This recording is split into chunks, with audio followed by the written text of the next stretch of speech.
Nobody believed a 16-year-old with grease on his jeans could fix what two mechanics from town had already given up on.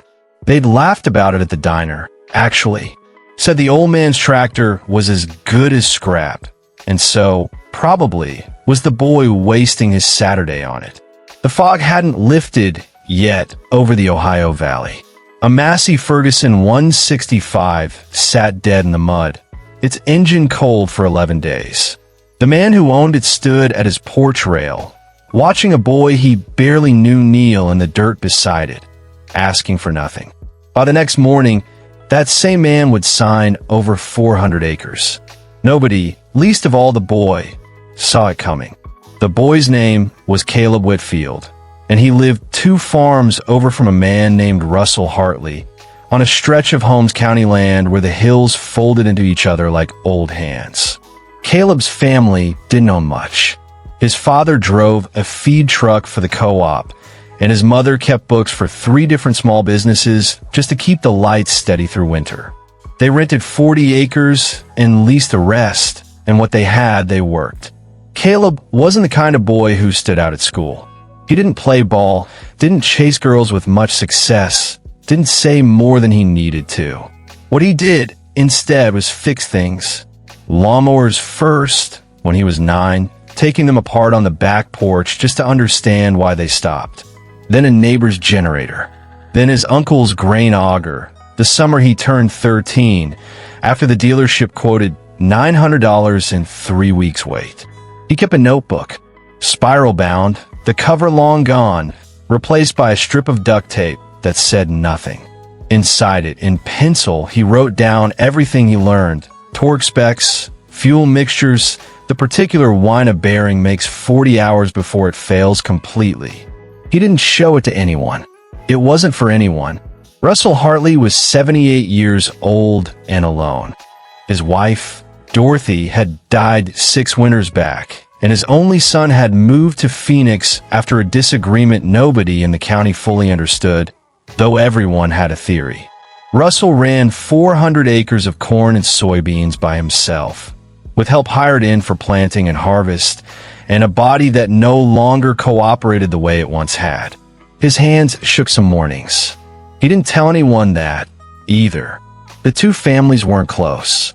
Russell kept to himself, the kind of man who waved from his truck but didn't stop to talk. Caleb's father had done some fencing work for him 2 summers back, paid fair, nothing more exchanged than that. So when Caleb showed up at the end of Russell's lane on a gray Saturday morning, it wasn't out of friendship. It was because he'd heard from his father that Russell's Massey Ferguson had died mid-tillage, right when the ground was finally dry enough to work, and that the old man had nobody left to call who wouldn't charge him more than the repair was worth. Caleb didn't ask permission. He just rode his bike 4 miles down County Road 19, his toolbox bungee corded to the rear rack, and knocked on a stranger's door. Russell answered slow, the way he did everything now. He looked at the boy on his porch, then passed him as the bike leaned against the fence post, and didn't bother hiding his doubt. "You're Whitfield's boy." "Yes, sir." "Caleb, you hear about the tractor." It wasn't a question, and Caleb didn't treat it like one. "I'd like to take a look, if that's all right. Won't charge you anything if I can't fix it." Russell almost laughed, though it came out more like a cough. He'd already called Briggs Equipment in town, and the man there, a heavy-set fellow named Dale who'd been turning wrenches for 20-some years, had looked at the tractor for all of 10 minutes before shaking his head.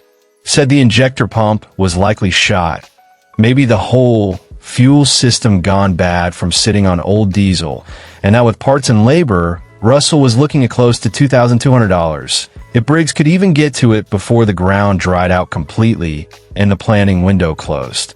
"Dale already looked at her," Russell said. "Says she's done. Pump's gone. I'd still like to check if you don't mind." There was something in the boy's voice that wasn't pushy, wasn't proud, just steady.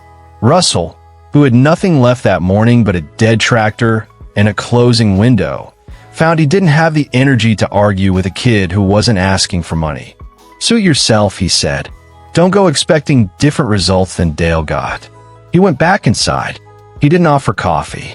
He didn't offer much of anything, including belief. Caleb didn't start with the fuel pump. He'd learned a long time ago, from his own mistakes and from the notebook full of other people's, that everybody wants to jump to the expensive part first. The pump, the injectors, the alternator, whatever costs the most is usually what gets blamed first, because replacing it feels like progress even when it isn't the problem. He started instead by listening. He climbed up, turned the key partway, not enough to crank, just enough to wake the electrical system, and listened to the fuel gauge needle, the dash lights, the small clicks that told him what was alive and what wasn't. Then he climbed down and opened the fuel filter housing, and that was where he found the first thing Dale had missed. The filter wasn't clogged with debris. It was clogged with a waxy film, pale and almost translucent, the kind that forms when diesel sits too long in cold temperatures and starts to gel at the edges. Russell had filled the tank back in November before a hard freeze, and the fuel had been sitting since. Caleb wrote it down in the notebook. Filter, wax buildup, not dirt. Fuel likely partially gelled. Check tank bottom. That was Discovery 1, and it took him 40 minutes. He moved to the fuel tank next, draining a sample into a clear mason jar he'd brought along.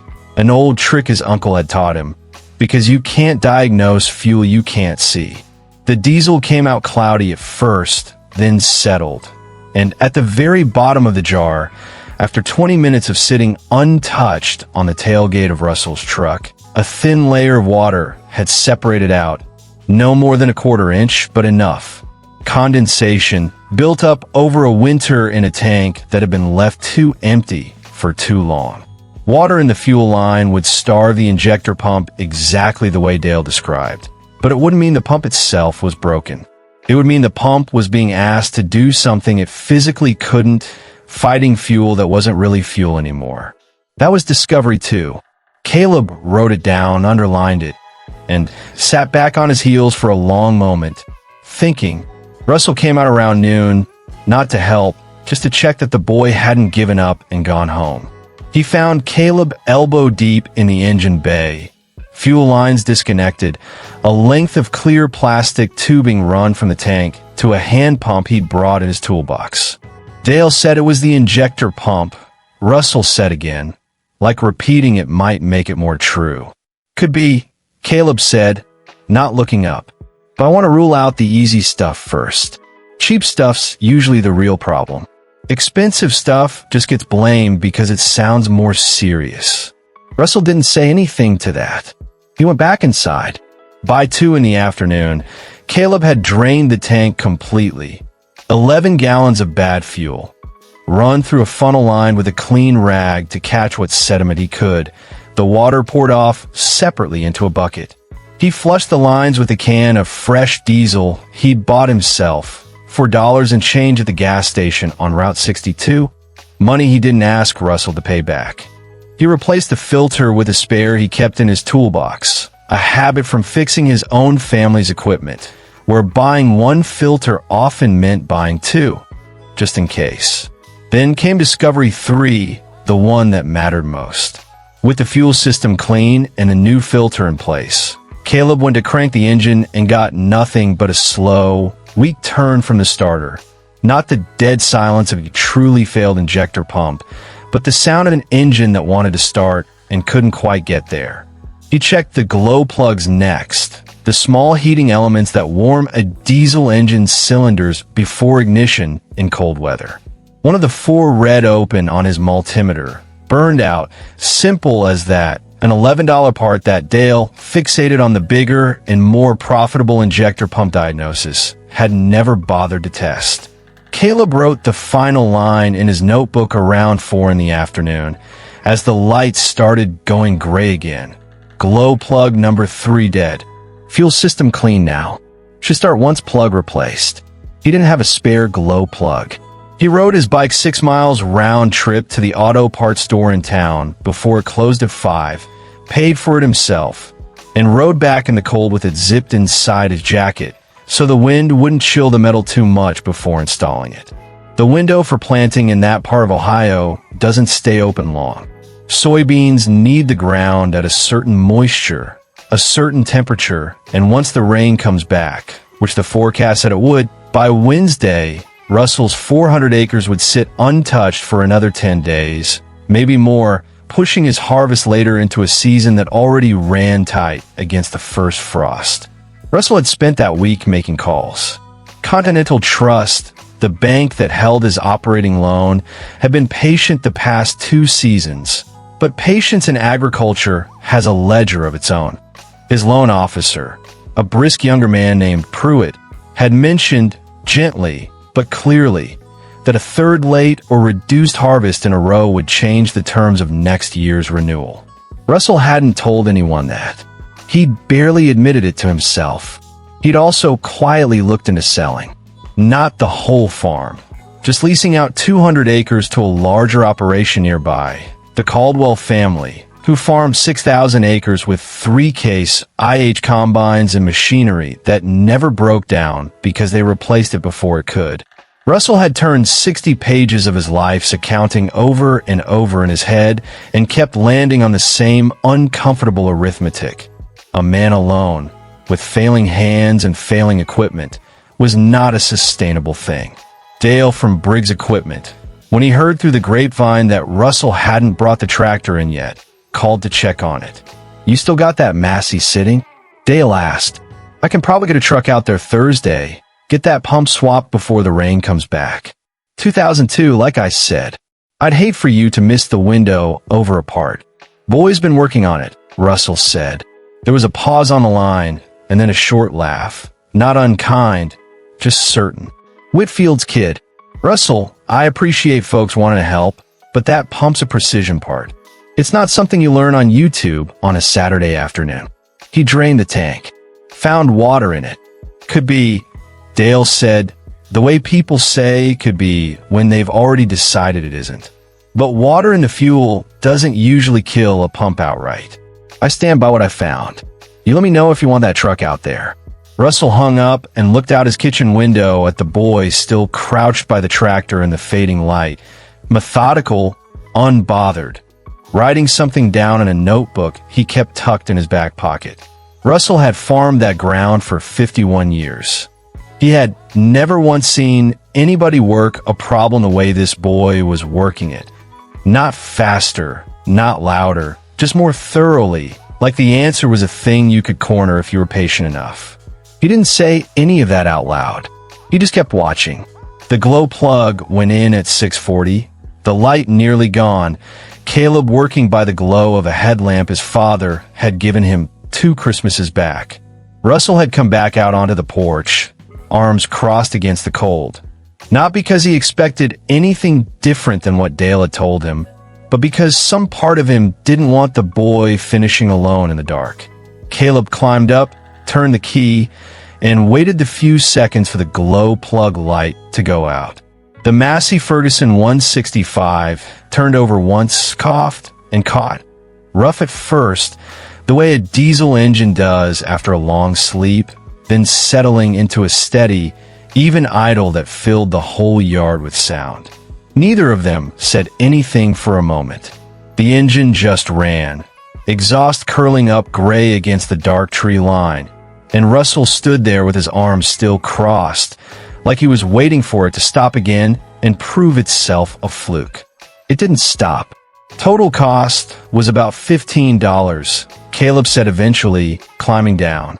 Filter I had already. Fuel to flush the lines was about $4. Glow plug was $11. Russell did the arithmetic without meaning to. $2,200, quoted, against $15 in an afternoon.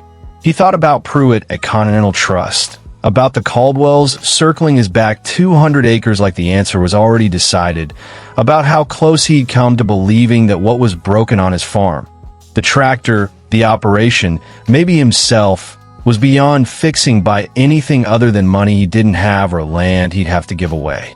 He didn't say much of that, either. What he said was, "You want to come in for supper? Dorothy's stew recipe. I still make it."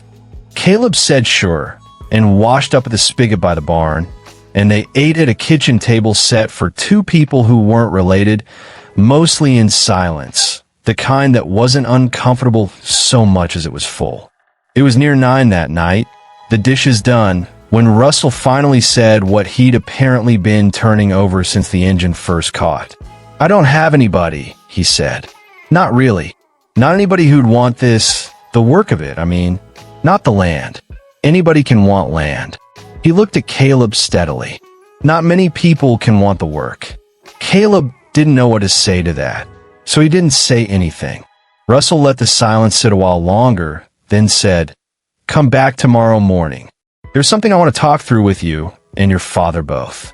What was talked through the next morning, at Russell's kitchen table with Caleb's father present and a folder of papers Russell had clearly been preparing for longer than one night, was not a gift dressed up as charity.